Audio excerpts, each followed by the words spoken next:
Hey, toy fans, Scott ToyGuru Neitlich here, and welcome back to this channel which talks about trends in the toy industry. Today, we're going to talk about real estate. You're probably like, wait a minute, why in the world are we talking about real estate? Okay, yeah, you're right. Toy stores go in commercial areas, and I live in a residential area. And no, that's not the kind of real estate I'm talking about. I know that usually when you think about real estate, you're thinking about things like selling your house or, moving to a bigger office space. What I'm talking about is the real estate of the toy aisle. And that is handled very much, well, kind of like the real estate agency. It's all about space. It's about fitting things in, and it's about maximizing that space. So when you're looking at the toy aisle in your favorite store, everything is about the amount of dollars per inch or per foot that are generated. And that's how every product is judged, not just toys, but any product that's at retail.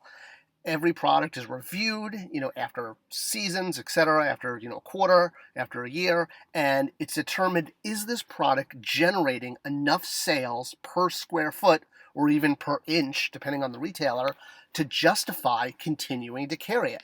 That's how it works. That's how toy real estate and retail real estate works. And it all starts in, very much a boardroom type meeting where members of the sales team are going to pitch to retailers why they should take one toy line versus the other, of why this toy line will maximize the real estate it gets. And there are a lot of candidates, and I mean a lot of candidates, because everybody wants to be sold in the toy aisle. That's where you're going to make a lot of money. And not those kind of candidates, I mean these kind of candidates. All the toy companies, all the brands, everyone is kind of competing for generally the same space. I mean, obviously, Barbie is not sold in the same aisle as Star Wars. Well, actually, they do have Barbie Star Wars figures now. A bad example, but you know what I mean. There's aisles. There's the wheels aisle. There's the action figure aisle. There's the doll aisle. There's the education aisle, the art aisle. And it's not just the big players. A lot of us tend to think of, maybe we can name 10 toy companies off the top of our head, especially as you start digging down to some of the ones who just do one category. But there are hundreds, if not thousands, of toy companies out there. Just look at any floor map of New York Toy Fair or Dallas Toy Fair. And every one of these toy companies are all competing for the same piece of the pie. They're all making these same formal presentations, whether they happen at Toy Fair, they happen, at a company's private event, but they're essentially very much corporate meetings where you're pitching for this. At the end of the day, you want to be part of the planogram. You want shelf space in the toy aisle or, whatever aisle you belong in, and you're making a pitch of why your product is going to justify the real estate that a retailer gives it and say, okay, you give me 5 feet, I will generate X amount of sales per foot.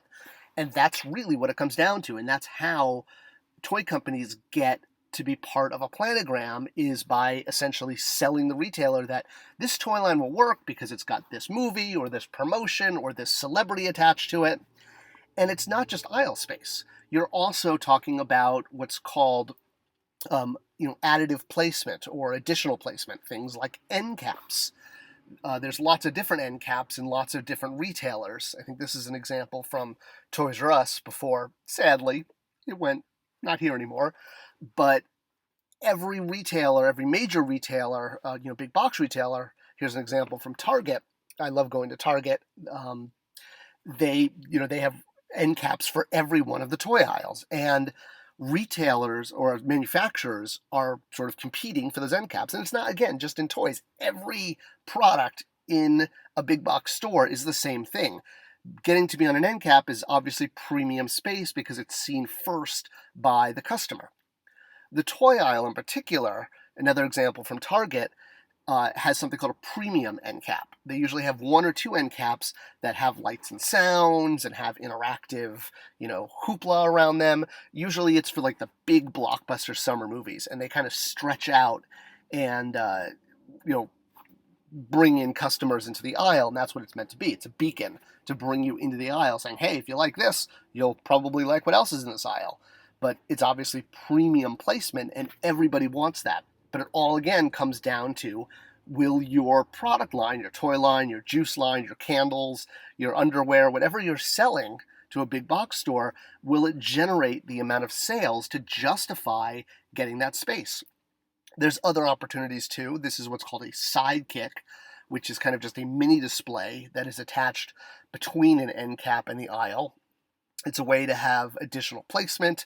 It's a way to skew sometimes smaller items, like I think in this case you've got Lego minifigures that work very well because it would be hard to skew them in the aisle. So they create what's called a sidekick in order to merch them, is the term. And again, it's an additional way of getting placement in aisle and saying, hey, if you give this to me, it will justify the sales. And sorry for the repetition, I know I've said this before, but if you're in aisle, if you're in a major aisle, like with the toy industry, 80% of your sales are going to need to be to moms, parents, grandparents, gift givers, kids. Now, you're going to say, well, wait a minute. I've seen, plenty of collector product that's in aisle, and let's look at that. Well, sometimes collector product gets put on what's called a back end cap. This is technically not in aisle. This is the reverse, and it's less of a premium space, so it's a place sometimes collector product will wind up. But it's also a place where really discount product tends to wind up. It's the least shopped area of the aisle is the back end cap. There's also many stores have an area dedicated to things like card play, like Magic the Gathering and sports cards, which are also skewed in a separate place outside the toy aisle because they don't generate the revenue in the toy aisle, so they get their own space. And likewise, collector product, both Walmart and Target, the two major big box stores, have a dedicated area just for collector product. It's usually behind the electronics area. This is where you're getting product that's like 90% collector and not aimed at kids, moms, or gift givers. That's why you don't see this product in the main aisle. Anything in the main aisle, and I'm talking, your Marvel Legends, your Black Series, those items need to generate huge amount of sales to moms and gift givers and kids and dads to justify their space. If it's collector only, the sales are, that's why they're put against that back aisle there. It's a special place. And again, you're going to say, whoa, Scott, now wait a minute. I've seen front showing end caps that say Collector's World on them. And look, there's Game of Thrones and R-rated, Terminator and, all sorts of things that are absolutely collector oriented. And, that's proof that collector product sells huge. Yes, big box stores have absolutely tried this. And there's a reason that they moved this to that behind the electronics area.